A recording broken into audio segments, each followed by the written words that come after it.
Yogita Govila is asking, ma'am, can you say when we are growing spiritually, is it wrong to experience money and materialistic things?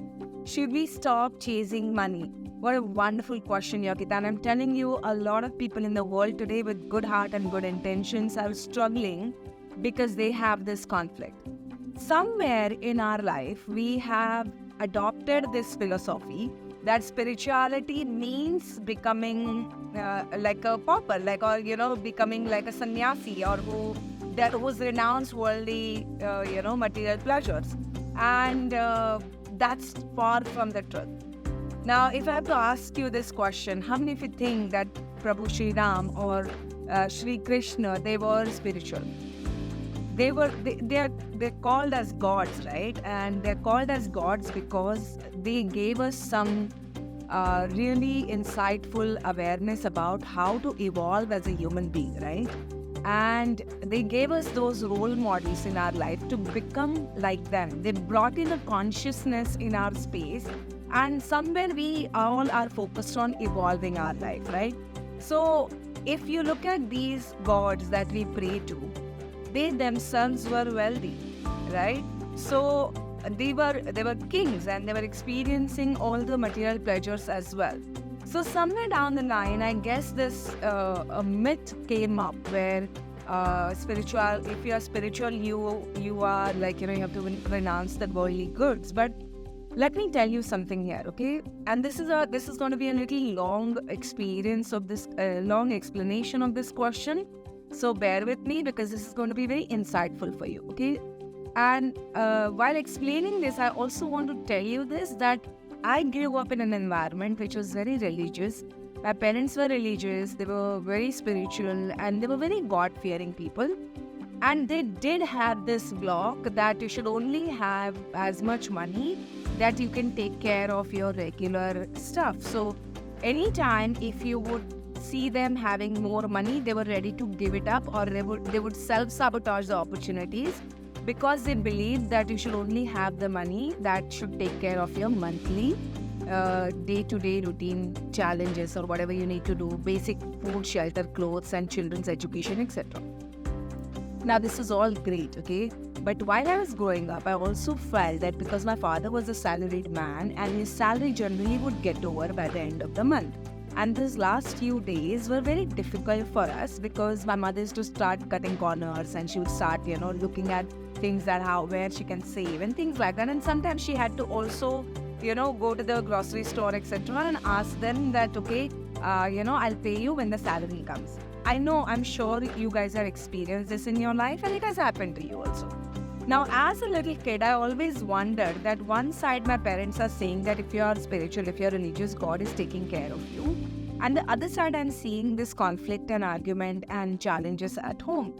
And my little brain was questioning this again and again, that why not be that person who has more than enough, so that you can take care of your worldly duties and your requirements at the same time with that good heart that you have. Can you not support and help more people? And I grew up with this conflict big time. So I dived a lot in understanding how spirituality and materialistic pursuits go hand in hand. They are not different, but they are two sides of one coin. Understand something, even in psychology, Maslow's theory says that your basic, that is food, shelter, clothes, most of the people in the world are struggling with basics, and they are at the lowest of the pyramid. And I'm not going into details of Maslow's hierarchy, but the basics, once you cover the basics, then the evolution of the human being starts, and self-actualization comes on the top.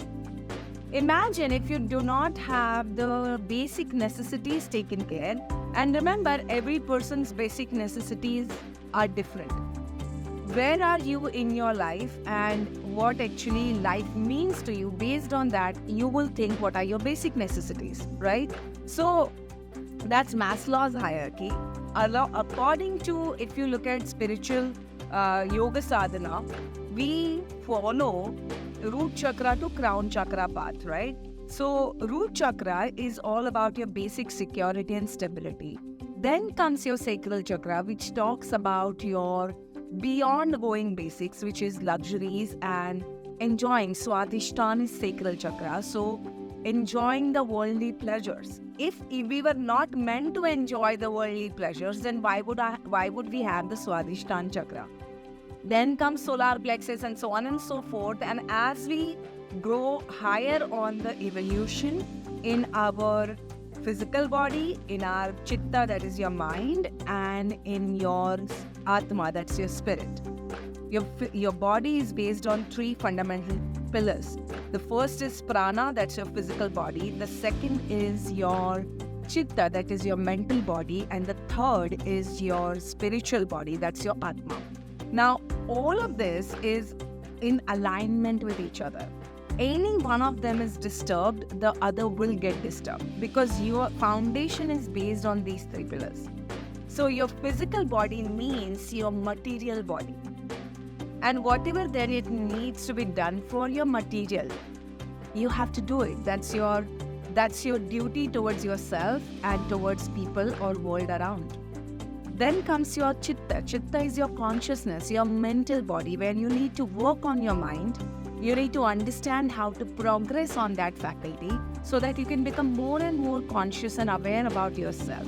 And the third then comes is spiritual, that's your Atma body. So all of these three things are equally important. And in our pre-Vedic sciences also it is mentioned that these three are the foundations of the human being. So I don't know from where this came over a period of time that material is separate and spiritual is separate. I guess it started from the point of view of René Descartes. That is, in 16th century there was this scientist called René Descartes, and René was exploring the principles of universe. And while he was exploring the principles of universe, he separated body and mind.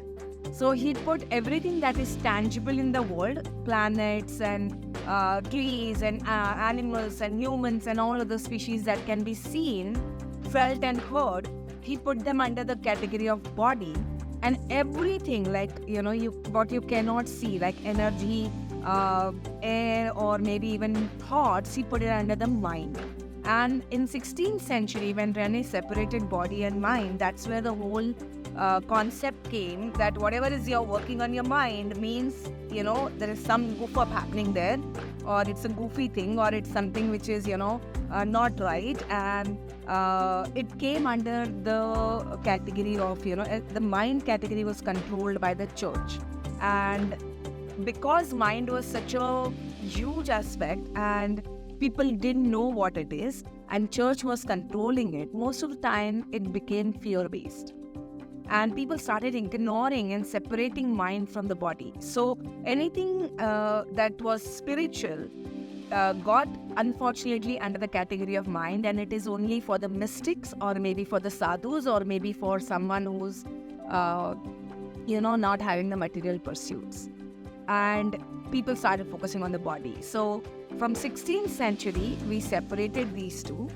But if you go back to our own ancient wisdom, they were always the fundamental pillars of our evolution and our growth.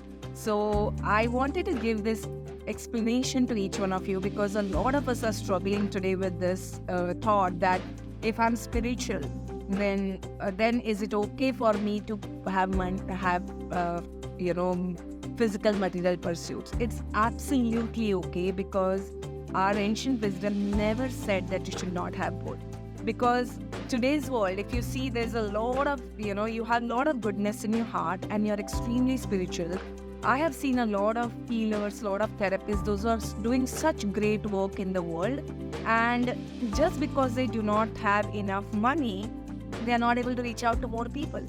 If you're doing a good work and people can benefit from your work, why would you not reach out to more people? Money should not be the barrier for you to reach out to more people. Is yes or no?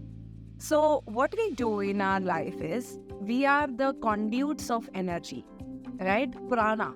So what we do is, while you're a conduit of energy, you're taking energy from the top of your crown chakra that goes into your body. That is a manifesting current.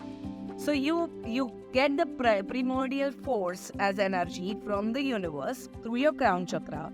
It goes into your body and it helps you to create the material things in your life. So manifesting your life in the way you want. And you take the energy from the Mother Earth, that is the grounding energy. You pick that energy up and that energy goes up to the top, and that is called as liberating current. See, in electricity, there's AC and DC, right? So those currents are very important. Grounding current, that's earthing, is very important for electrical equipment. If there is earthing missing, the short circuit happens, right? So a lot of times I see when people are only running towards the spiritual practices and not bringing that awareness in their pursuit of material things, the earthing is missing. And that's the reason people struggle. Even though they are great people, they struggle in their life. And when there is struggle in your life, you are bitter, you regret, you resent, and you're not really happy.